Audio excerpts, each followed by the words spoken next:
સ્વાધ્યાયના પાંચમો પ્રશ્ન જોઈએ છે.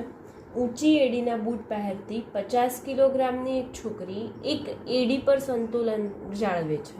બૂટની એડીનો વ્યાસ 1 સેન્ટીમીટર છે. એડી વડે સમક્ષિતિજ તળિયા પર કેટલું દબાણ લાગે? આપણને અહીંયા દળ આપેલું છે છોકરીનું. કેટલું આપ્યું છે? 50 કિલોગ્રામની છોકરી છે અને એ એડી જે બૂટ પહેર્યા છે એ બૂટની એડીનો વ્યાસ 1 સેન્ટીમીટર છે. તો હવે એને આર જોઈશે, બરાબર, ત્રિજ્યા. તો ત્રિજ્યા કેટલી થઈ જશે? 0.5 સેન્ટીમીટર.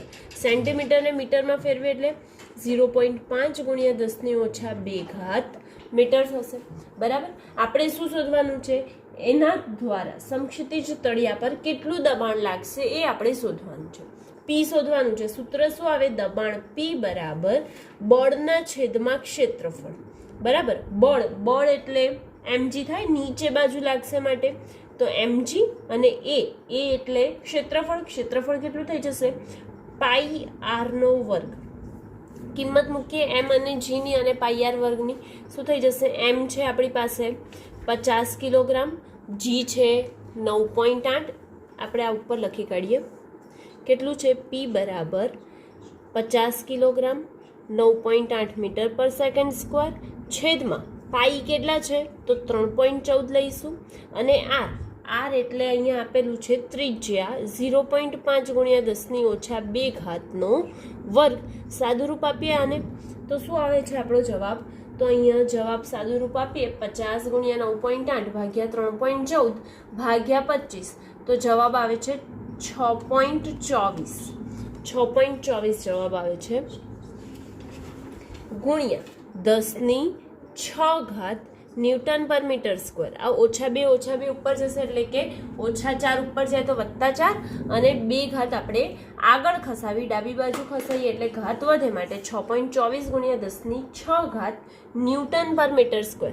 હવે નેક્સ્ટ છે છઠ્ઠો દાખલો. છઠ્ઠા દાખલાનો પ્રશ્ન શું આપેલો છે કે ટોરિસેલીના બેરોમીટરમાં પારો વાપરાયો હતો. પાસ્કલે 984 કિલોગ્રામ પર મીટર ક્યુબ ઘનતાનો ફ્રેન્ચ વાઇન વાપરીને તેની નકલ કરી. સામાન્ય વાતાવરણના દબાણ માટે વાઇનમાં સ્તંભની ઊંચાઈ કેટલી હશે? આપણે સ્તંભની ઊંચાઈ શોધવાની છે અને ટેરિસોલીને ધારો કે ફ્રેન્ચ દારૂના સ્તંભની ઊંચાઈ h હોય અને તેનું દબાણ ધારો કે p' હોય તો વાતાવરણના દબાણ જેટલું જ થાય છે એવું કહે છે. માટે આપણે લખી શકીએ વાતાવરણનું દબાણ અહીંયા આપણને ખબર છે કેટલું હોય? 1.01 ગુણ્યા 10⁵, બરાબર. ઊંચાઈ આપણે શોધવાની છે અને ઘનતા આપેલી છે 984 કિલોગ્રામ પર મીટર ક્યુબ. સૂત્ર કયું લઈશું? વાઇનની જે ઘનતા છે એ જ આપણે વાતાવરણના દબાણ જેટલી ઘનતા થશે. વાઇનનું જે દબાણ લાગે છે એ જ વાતાવરણમાં લાગતા દબાણ જેટલું હશે. માટે p' બરાબર pa થઈ જશે. તેથી h⍴g બરાબર pa થશે. હવે આપણે શોધવાનો છે h ને કરતા બનાવીએ. pa અપોન શું થઈ જશે? ρg. pa એટલે વાતાવરણનું દબાણ. વાતાવરણનું દબાણ કેટલું છે આપણી પાસે? તો વાતાવરણનું દબાણ h બરાબર શું લખીશું? 1.01 × 10⁻³ ρ કેટલા લખીશું? તો ઘનતા જે છે એ 984, બરાબર. અને ગુરુત્વ પ્રવેગ g 9.8. આપણે કરીએ સાદુરૂપ આપીએ તો શું થશે? 1.01 ભાગ્યા 984 ભાગ્યા 9.8. તો જવાબ અહીંયા આવે છે આપણો 0.00. h બરાબર અહીંયા ડાયરેક્ટ જ લખી કાઢીએ, અહીં લખવાની જરૂર જ નથી. h બરાબર 0.123 × 0 1047 ઇન્ટુ 10ની કેટલી ઘાત? તો અહીંયા 10⁵ છે, બરાબર. 1.01 ગુણ્યા 10⁵ તો આપણો જવાબ 10⁵. હવે પોઈન્ટ આગળ ખસાઈએ તો h બરાબર કેટલા થઈ જશે? તો h બરાબર 1 2 3 4 પોઈન્ટ આપણે આગળ ખસાવાના છે. એનો મતલબ કે 5 પોઈન્ટ ખસાઈએ તો 10.47 થઈ જાય, તો 10.47 મીટર. હવે એપ્રોક્સિમેટલી જો કરવું હોય તો 10.5 મીટર જેટલો જવાબ આવે છે. એટલે કે કેટલી ઊંચાઈ હશે એની? તો એ જે દબાણ છે એને અનુરૂપ સ્તંભની ઊંચાઈ h બરાબર 10.5 મીટર જેટલી આવે છે. હવે નેક્સ્ટ દાખલો 7 એટલે કે સ્વાધ્યાયનો 7મો પ્રશ્ન છે. પ્રશ્નમાં શું આપેલું છે? તો એક ઉર્ધ્વ બાંધકામ 10⁹ પાસ્કલનું મહત્તમ પ્રતિબળ સહન કરે છે. ઉર્ધ્વ બાંધકામ થાય છે એનામાં 10⁹ પાસ્કલનું મહત્તમ પ્રતિબળ સહન કરી શકે છે. આ બાંધકામ સમુદ્રની અંદરના તેલના કૂવા પર મૂકવા માટે યોગ્ય છે. સમુદ્રની ઊંડાઈ 3 કિલોમીટર છે. તો સમુદ્રમાં પ્રવાહનો અવગણ આપણને કીધું કે પહેલાં તો જે બાંધકામ આપણે ઉર્ધ્વ બાંધકામ કરીએ છીએ એના માટે આપણને પી એટલે કે દબાણ આપેલું છે. 7મા પ્રશ્નમાં દબાણ કેટલું આપેલું છે? 10⁹ પાસ્કલ, બરાબર. અને એની ઊંચાઈ આપણને કહે છે કે 3 કિલોમીટર છે. તો 3 કિલોમીટરની ઊંડાઈમાં અંદર સમુદ્રની ઊંડાઈમાં મૂકવામાં આવે તો શું તેનું દબાણ બરાબર હશે? એટલે કે આપણે પ્રતિબળ જે છે એ આપણે શોધી લઈશું, બરાબર. તો અહીંયા પ્રતિબળ આપણને 10⁹ મહત્તમ પ્રતિબળ આપેલું છે. મહત્તમ પ્રતિબળ 10⁹ પાસ્કલ છે, બરાબર. અને પાણીની ઘનતા કેટલી હશે? સમુદ્રનું પાણી છે ભલે ને, તો સમુદ્રના પાણીની ઘનતા 1000 કિલોગ્રામ પર મીટર ક્યુબ હશે. તો હવે આપણે એનું દબાણ શોધીએ તો આપણને ખબર પડી જશે. તો P બરાબર h રોજી કરીશું. h કેટલા છે? 3 કિલોમીટર. 3 કિલોમીટર એટલે કેટલા થઈ જાય? 3000 મીટર. રો એટલે ઘનતા. ઘનતા કેટલી લઈ લઈએ? 1000. અને જો તમારે સરળતા માટે G 9.8ની જગ્યાએ 10 લેવું હોય તો પણ ચાલશે. તો 3 ગુણ્યા હું 9.8 કરી દઉં, બાકી બધું આપણે ઘાતમાં લઈ લઈશું. તો જવાબ આવે છે 29.4 ગુણ્યા 1 2 3 એટલે કે 10⁶. એકમ શું આવશે? પાસ્કલ. હવે 29.4 ગુણ્યા 10⁶ પાસ્કલ છે અને પોઈન્ટને આગળ લઈએ તો 2.9 ગુણ્યા 10⁷ પાસ્કલ. એપ્રોક્સિમેટલી કેટલું થઈ જશે? 3 ગુણ્યા 10⁷ પાસ્કલ આવ્યું. એટલે કે આપણને શું કીધું હતું? એની જે કૂવા પર મૂકવામાં આવે ત્યારે એના અંદરની બાજુ જે દબાણ લાગશે એ કેટલું લાગશે? 3 ગુણ્યા 10⁷ જેટલું એનું દબાણ લાગે છે. હવે નેક્સ્ટ સ્વાધ્યાયનો 8મો પ્રશ્ન જોઈએ. 8મામાં શું આપેલું છે? તો એક હાઇડ્રોલિક ઓટોમોબાઈલ લિફ્ટ મહત્તમ 3000 કિલોગ્રામ દળની કારને ઉંચકવા માટે બનાવેલી છે. હાઇડ્રોલિક લિફ્ટ બનાવી છે. એમાં એક મહત્તમ દળ કેટલું છે? m બરાબર આપ્યું છે 3000 કિલોગ્રામ. 8મો પ્રશ્ન છે, ઓકે. અને એનામાં જે આ વજન ઉચકે છે એ વજનમાં પિસ્ટનનું આડછેદનું ક્ષેત્રફળ, પિસ્ટન ઊંચું નીચું થાય છે ત્યારે એ પિસ્ટનનું આડછેદનું ક્ષેત્રફળ આપણને આપેલું છે. કેટલું છે? તો એક ક્ષેત્રફળ બરાબર 425 મીટરનો વર્ગ છે. તો તેને મહત્તમ દબાણ કેટલું સહન કરી શકશે? મહત્તમ દબાણ કેટલું સહન કરી શકે એ આપણે શોધવાનું. એનો મતલબ કે P બરાબર F/A. Fની જગ્યાએ શું લઈશું? વજન બળ. કેમ કે હાઇડ્રોલિક લિફ્ટ છે તો નીચે બાજુ એનું વજન બળ લાગશે mg જેટલું. માટે mg લખીએ. m કેટલા છે? 3000. g કેટલા લઈશું? 9.8 ભાગ્યા શું લઈશું? 4.25 સેન્ટીમીટરનો વર્ગ આપ્યો છે અહીંયા, બરાબર. તો સેન્ટીમીટરના વર્ગને હું મીટર સ્ક્વેરમાં ફેરવી દઈશ તો 425 ગુણ્યા 10⁻⁴ મીટર સ્ક્વેર થઈ જશે. એટલે કે 425 ગુણ્યા 10⁻⁴. હવે કરીએ આનું કેલ્ક્યુલેશન. શું આવે જોઈએ? 3000 ગુણ્યા 9.8 ભાગ્યા 425 કેટલું આવે છે? તો 69.176. 69.176 ગુણ્યા 10⁻⁴ ઉપર જશે તો +4, બરાબર. તો 10⁻+4. ઓકે. હવે આ પોઈન્ટ આગળ તમારે ખસાવવું હોય તો ખસાઈ શકે. કેટલું થઈ જશે? 6.9 ગુણ્યા આપણે કેટલા પોઈન્ટ ખસાયા? 1 પોઈન્ટ. 1 પોઈન્ટ ક્યાં ખસાયો? ડાબી બાજુ. ડાબી બાજુ ખસાયો તો ઘાત વધી જશે એટલે કે 10⁵ અને એકમ શું લખશો? ન્યૂટન પર મીટર સ્ક્વેર અથવા તો પાસ્કલ. 7 × 10⁵ ન્યૂટન પર મીટર સ્ક્વેર જેટલો એનો જવાબ આવે છે. દબાણ કેટલું હશે એનું? 7 × 10⁵ ન્યૂટન પર મીટર સ્ક્વેર. અહીંયા આપણા બંને 7મો અને 8મો પ્રશ્ન કમ્પ્લીટ થાય છે. હવે નેક્સ્ટ 9મો પ્રશ્ન જોઈશું. સ્વાધ્યાયનો 9મો જોઈએ છે. એમાં પ્રશ્ન એવો આપેલો છે, એક યુટ્યુબમાં પારા વડે જુદા પાડેલા પાણી અને મિથેલેટેડ સ્પિરિટ ભરેલા છે. એક ભુજામાં 10 સેન્ટીમીટર પાણી અને બીજામાં 12.5 સેન્ટીમીટર સ્પિરિટ વડે બે ભુજમાંના પારાના સ્તંભ એક લેવલમાં આવે છે, તો સ્પિરિટનું વિશિષ્ટ ગુરુત્વ કેટલું હશે? આપણે સ્પિરિટનું વિશિષ્ટ ગુરુત્વ શોધવાનું, એનો મતલબ કે એની સાપેક્ષ ઘનતા આપણે શોધવાની છે. પહેલાં આપણને દર્શાવ્યું કેવી રીતે છે? કેવી રીતે આપ્યું? યુ આકારની એક ટ્યુબ આપેલી છે, બરાબર. હવે આ એક જે યુ આકારની આપણી પાસે ટ્યુબ છે,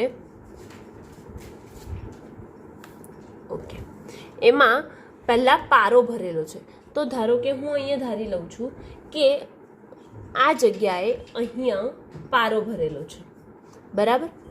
હવે આ જે પારો ભરેલો છે એની ઉપર એક બાજુ આપણે શું ભર્યું છે? પાણી, અને બીજી બાજુ શું ભરેલું છે?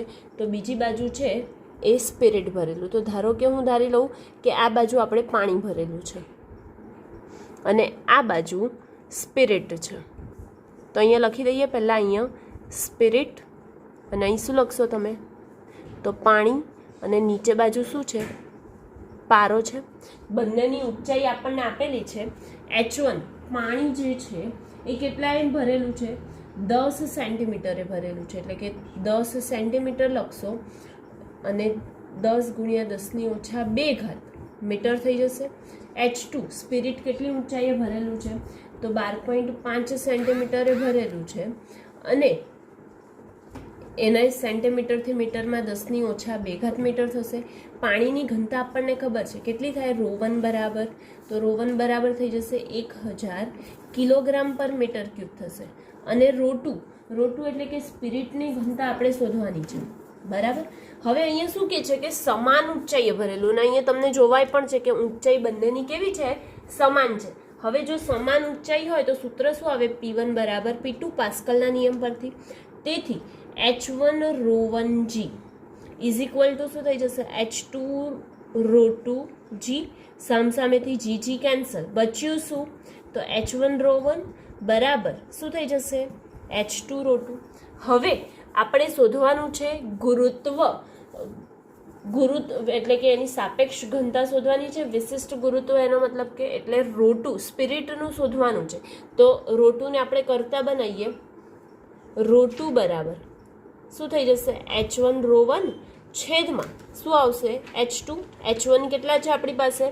H1 છે 10 × 10⁻², ρ1 છે 1000 કિલોગ્રામ પર મીટર ક્યુબ, અને H2 છે 12.5 × 10⁻². 10⁻² કેન્સલ, બચ્યું શું? તો 10 × 1000 ભાગ્યા 12.5, બરાબર. તો એનો જવાબ આવશે આપણો, કરી જોઈએ કે 1/12.5, બીજું બધું આપણે ઘાતમાં લઈ લઈશું 12.5. તો જવાબ આવે છે 0.08 × 10ની કેટલી ઘાત થઈ જશે? 4 કિલોગ્રામ પર મીટર ક્યુબ. અને જો આને ગ્રામ પર મીટર ક્યુબમાં ફેરવીએ તો જવાબ કેટલો આવી જશે? 3 પોઈન્ટ આગળ ખસી જશે. માટે 4 છે, 4 નીચે ભાગાકારમાં 4 ગુણી દઈએ અને 100 ભાગાકારમાં લઈએ એટલે જવાબ આવશે 0.8 કિલોગ્રામ, સોરી કિલોગ્રામ નહીં, ગ્રામ. આપણે ગ્રામમાં ફેરવીએ છીએ ને, ગ્રામ પર મીટર ક્યુબ. પણ આપણને શું કીધું છે અહીંયા કે અહીંયા તમારે વિશિષ્ટ ગુરુત્વ શોધવાનું છે. વિશિષ્ટ ગુરુત્વ એટલે કે સ્પિરિટની ઘનતા છેદમાં 4 ડિગ્રી સેલ્સિયસ તાપમાને પાણીની ઘનતા. આપણે આ સૂત્ર જોઈ ગયા છે સાપેક્ષ ઘનતા માટે, બરાબર. તો સ્પિરિટની વિશિષ્ટ ગુરુત્વ શું થઈ જશે? સ્પિરિટની ઘનતા. સ્પિરિટની ઘનતા આપણે શોધી જ છે. સ્પિરિટની ઘનતા છેદમાં કોની ઘનતા? પાણીની ઘનતા. તો કિંમત મૂકીએ બંનેની, તો શું થશે? આ જે જગ્યા નથી મારી પાસે, તો હું અહીંયા ઉપર લખી કાઢું છું. સ્પિરિટની ઘનતા છેદમાં પાણીની ઘનતા માટે ગુરુત્વ, વિશિષ્ટ ગુરુત્વ કેટલું થઈ જશે? સ્પિરિટનું કેટલું આવ્યું? 0.8 ગ્રામ પર મીટર ક્યુબ. અને પાણીની કેટલી ઘનતા છે? તો 1 ગ્રામ પર સેન્ટીમીટર ક્યુબ થશે. બરાબર. તો બંને સેન્ટીમીટર ક્યુબમાં છે, તો 0.8 ભાગ્યા 1 એટલે 0.8 એનું વિશિષ્ટ ગુરુત્વ આવી ગયું. હવે આપણે નેક્સ્ટ જે છે પ્રશ્ન 10, સ્વાધ્યાયનો 10મો પ્રશ્ન છે, એ આને રિલેટેડ જ છે. એટલે કે આગળ હમણાં જે 9મો પ્રશ્ન જોયો એને રિલેટેડ જ છે એવું કે છે. તો આ પ્રશ્નમાં શું કે છે?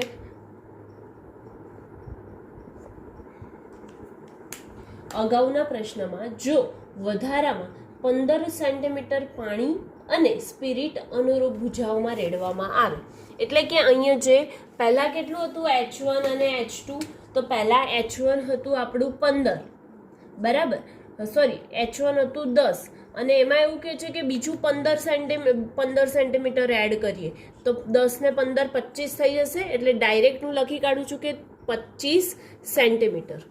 બરાબર. એવી જ રીતે એવું કીધું કે સ્પિરિટમાં પણ આપણે શું કરી દઈએ? આ H1 છે અને આ H2 છે, બરાબર, ઊંચાઈ.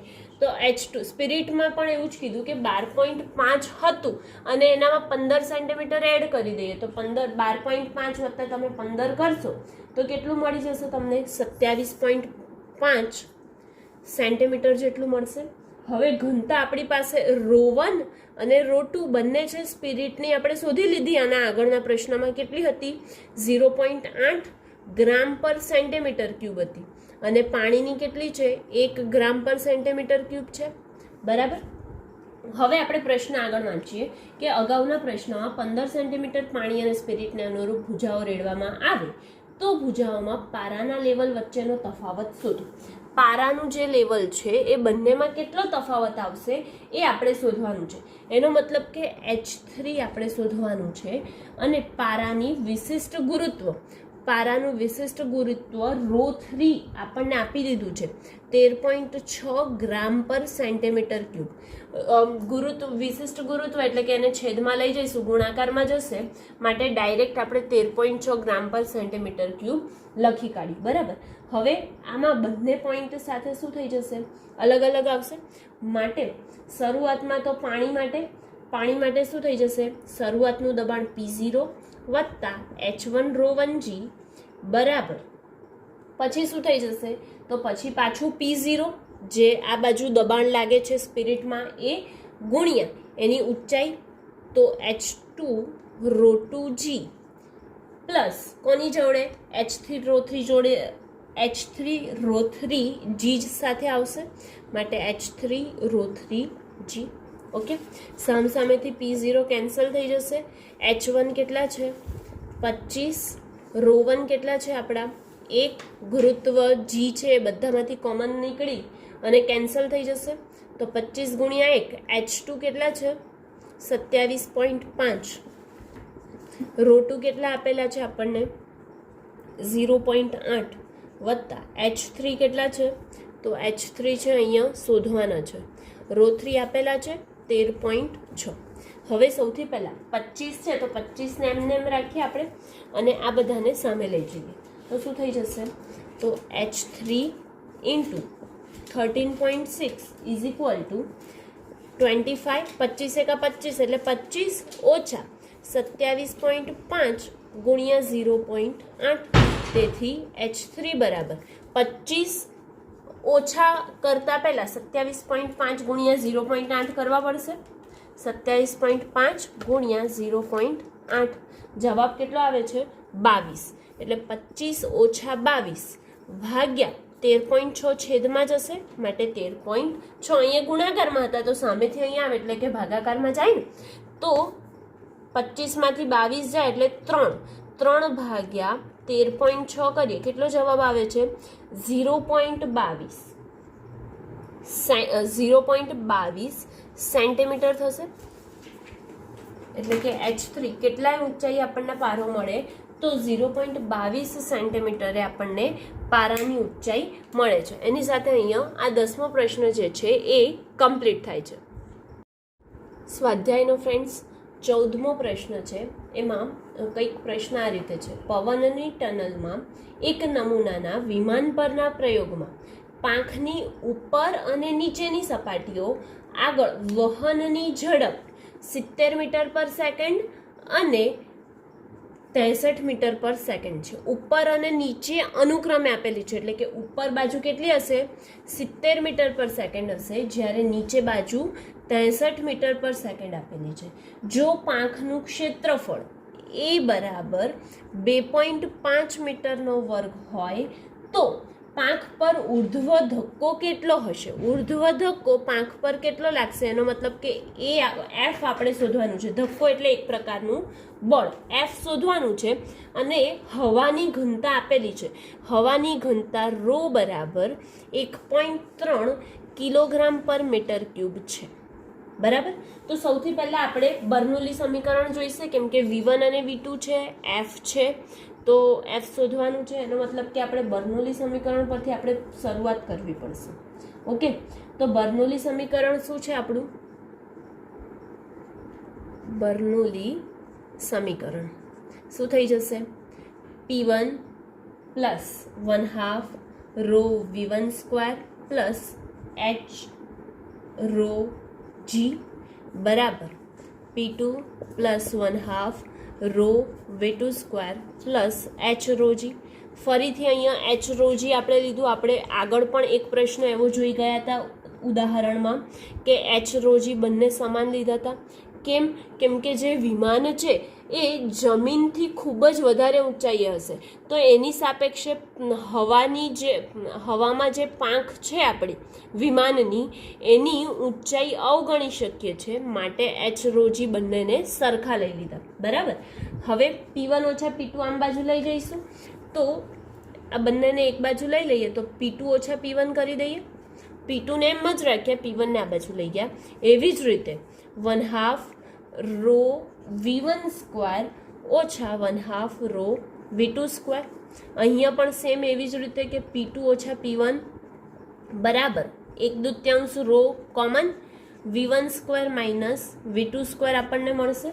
ઓકે, હવે બળ જે લાગે છે એટલે કે ધક્કો જે લાગે છે એ શોધવાનું છે.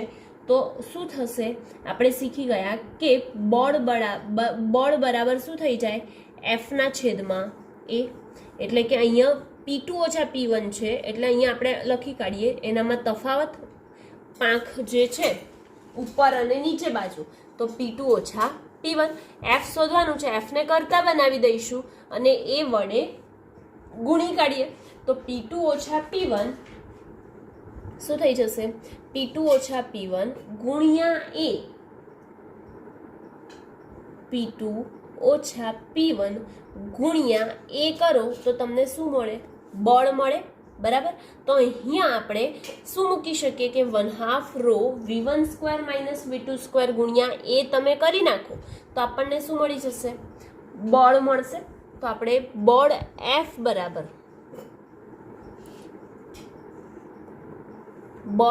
બરાબર શું લખી શકશો?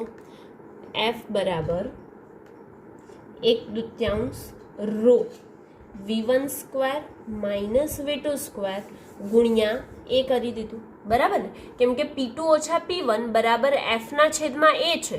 તો હવે આ જે P2 ઓછા P1 છે એની જોડે ગુણાકારમાં મારે શું લેવું પડશે? એ ગુણવો પડશે. તો અહીંયા એ ગુણ્યો તો અહીં પણ એ ગુણવો પડે, માટે એ અહીંયા પણ આ બાજુ પણ ગુણ્યો. ઓકે, હવે આપણે F બરાબર આ બધાની કિંમત છે જ આપણી પાસે 1/2. ઘનતા કેટલી છે હવાની? 1.3. V1 અને V2 આપી દીધા છે. V1 આપ્યા છે આપણને 70 વર્ગ કરીશું ઓછા 63 વર્ગ કરીશું ગુણ્યા એ એટલે ક્ષેત્રફળ કેટલું આપેલું છે? 2.5. બરાબર. તો 1/2 ગુણ્યા 1.3 ગુણ્યા 70 વર્ગ ઓછા 63 વર્ગ કરવો પડશે. તો પહેલાં 63 વર્ગ આપણે કરી લઈએ તો 39 69 આવે છે. ઓછા કેટલું કરવું પડશે? 4900 એટલે કે 931 આવે ગુણ્યા 2.5. હવે કરીએ આપણે તો 1.3 ગુણ્યા 931 ગુણ્યા 2.5 ભાગ્યા કેટલું કરશો 2, તો જવાબ આવે છે 1512.9. આપણે લખીએ 1512.875. એકમ શું આવશે ન્યૂટન, એટલે કે 1512.875 ન્યૂટન આવ્યું. હવે આને આગળ લઈ જાય તો 1, 2 ને 3 પોઈન્ટ આગળ લઈ જાઓ તો 1.512 ગુણ્યા 10⁻³ ન્યૂટન આવે. એટલે બળ આપણું આવે છે 1.512 ન્યૂટન આવે ગુણ્યા 10⁻³ ન્યૂટન. હવે આ 14મો પ્રશ્ન અહીંયા કમ્પ્લીટ થાય છે. હવે નેક્સ્ટ જે પ્રશ્ન છે 15મો, એ 15મો તમારે ખાલી એમને સમજવા માટે છે, જોઈ લેવાનો તમારી જાતે. આપણે જોઈએ 16મો પ્રશ્ન. 16મો પ્રશ્ન અહીંયા આપેલો છે. સ્પ્રે પંપની નળાકાર નળીનો આડછેદ 80 સેન્ટીમીટર વર્ગ છે. ફ્રેન્ડ્સ 16મો પ્રશ્ન જોઈએ આપણે. શું આપેલું છે? સ્પ્રે પંપની નળાકાર નળીનો આડછેદ 8 સેન્ટીમીટર વર્ગ છે. તેના એક છેડે 1 મિલીમીટર વ્યાસના 40 છિદ્રો છે. જો નળીની અંદર પ્રવાહી વહનની ઝડપ 1.5 મીટર પર મિનિટ હોય તો છિદ્રોમાંથી બહાર આવતા પ્રવાહીની ઝડપ કેટલી હશે? આપણને સૌથી પહેલાં નળી જે છે સ્પ્રે પંપ છંટકાવ કરવાનો જે પંપ છે એનું પાઇપનું ક્ષેત્રફળ આપી દીધું છે 8 સેન્ટીમીટરનો વર્ગ. એટલે કે A1 બરાબર આપણે લખીશું 8 સેન્ટીમીટરનો વર્ગ. સેન્ટીમીટરને શેમાં ફેરવશો તમે? મીટરમાં, એટલે 10⁻⁴ મીટરનો વર્ગ થઈ જશે. બરાબર. એનો વ્યાસ આપ્યો છે D બરાબર 1 મિલીમીટર. 1 મિલીમીટરને આરમાં ફેરવીશું તો આર એટલે 0.5 મિલીમીટર. પણ આપણને શુંમાં જોઈશે? મીટરમાં, એટલે કે 10⁻³ મીટર થઈ જશે. અને એવા કેટલા છિદ્રો છે? 40 છિદ્રો છે. એટલે કે N બરાબર હું અહીં લખી કાઢું છું કે 40 છિદ્રો. બરાબર. અને વહનની ઝડપ આપી છે. વહનની ઝડપ એટલે આપણે લખીશું V1. તો V1 બરાબર 1.5 મીટર પર મિનિટ. આપણે તો શું જોઈએ? મીટર પર સેકન્ડ. તેથી 1.5 મીટર તો છે જ, સેકન્ડમાં ફેરવવા માટે 60 વડે શું કરી દઈશું? ભાગી દઈશું. તો 1.5 ભાગ્યા 60 કરીએ, કેટલો જવાબ આવે છે? 0.025 મીટર પર સેકન્ડ આવે છે. બરાબર. હવે આપણે છિદ્રની સંખ્યા n બરાબર 40 જે આપેલી છે, તો હવે બીજાનું ક્ષેત્રફળ શોધવું પડશે, કેમ કે આટલા બધા કાણા છે તો એ બધા કાણામાંથી પ્રવાહી નીકળવાનું ને. છિદ્રો આટલા 40 છે તો એ 40 છિદ્રમાંથી પણ એનું શું નીકળશે?